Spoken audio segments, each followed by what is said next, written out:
কৃষি মন্ত্রণালয়ের যে সচিব ওনার পদত্যাগ, উনি আওয়ামী লীগের ফ্যাসিবাদী সরকার। আমরা তাদেরকে সুযোগ দেওয়া হচ্ছে না, কিন্তু তারা চক্রান্ত করে দেশের বিরুদ্ধে কাজ করার চেষ্টা করছে। ওরা আমাদেরকে দিনে রাস্তায় চলতে দেয় না, আমরা ওদেরকে রাতে ঘুমাতে দেব না।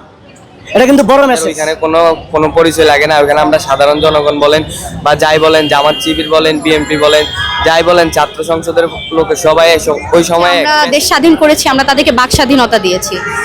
একটা জিনিস কি, 5ই আগস্টের আগে আমরা কিন্তু সরকারের বিরুদ্ধে কিছু বলতে পারতাম না। আমরা কিছু বললেই তারা হয়তো কিছু না কিছু আমাদের সাথে অকারেন্স হইতোই। এখন কিন্তু তারা এটা নিঃসন্দেহে করতে পারতেছে, নির্দ্বিধায় করতে পারতেছে। তাদেরকে বলার মতো কিছু নাই।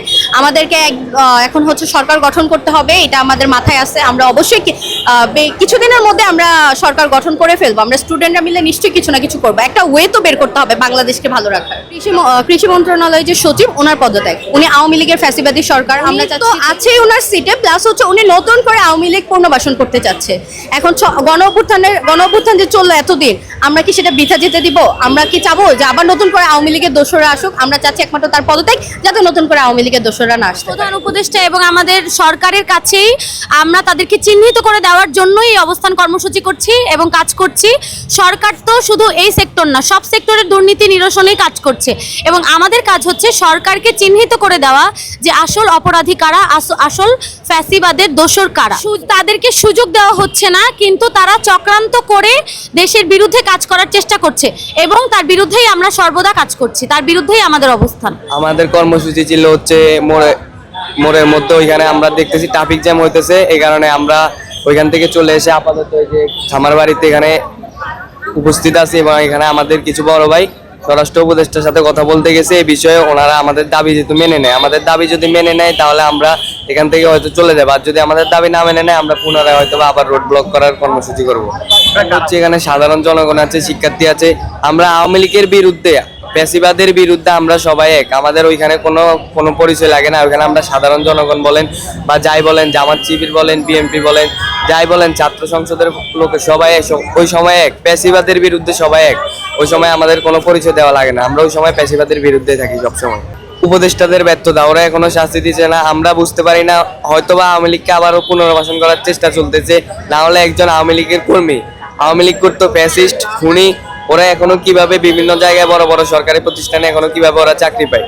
ওরা এখন ওদের থাকার কথা হচ্ছে এখন জেলে বা কারো ফাঁসি হওয়ার কথা, কিন্তু ওরা ওটা না, ওরা এখন আরো সুযোগ সুবিধা ভোগ করতেছে।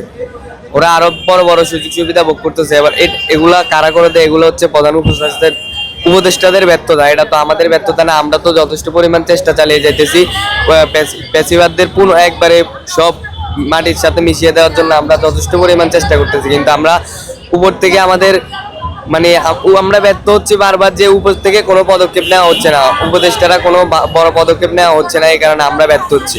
এটা আইনের ব্যর্থতার কারণে আমরা ব্যর্থ। এখনো কিছু আওয়ামী লীগের দোসর আছে, তারা যে এলাকায় দোসরগুলো আছে তারা চিনে।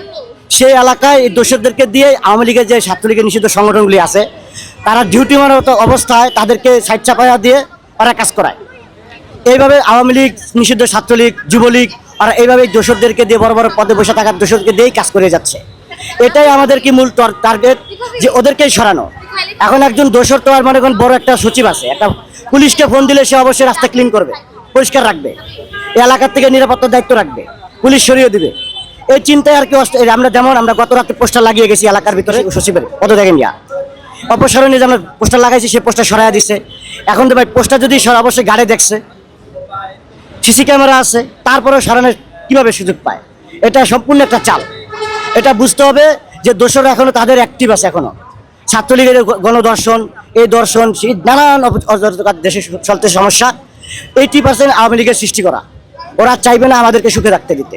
গাজীপুরে বলছে জাহাঙ্গীর যে ওরা আমাদেরকে দিনে রাস্তায় চলতে দেয় না, আমরা ওদেরকে রাতে ঘুমাতে দেবো না।